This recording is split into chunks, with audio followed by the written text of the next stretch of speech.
How to hide likes on Facebook. Now let's say you are shy about the likes that you're getting on your Facebook post, and now you want to hide the likes or reaction that you are getting on that specific post on your Facebook account. Now in order for you to hide the likes on your Facebook account, all you have to do is to go to your main menu right here and then scroll down to the very end until you see settings and privacy right here.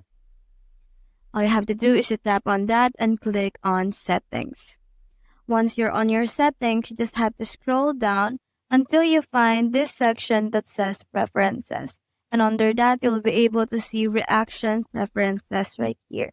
So you just have to tap on that and make sure that every selection right here, whether on posts from others or on your post right here, all of the selection right here is toggled on so that you won't be able to see the number of reaction for the post of others, and you won't be able to see the total number of reaction or likes for your specific post.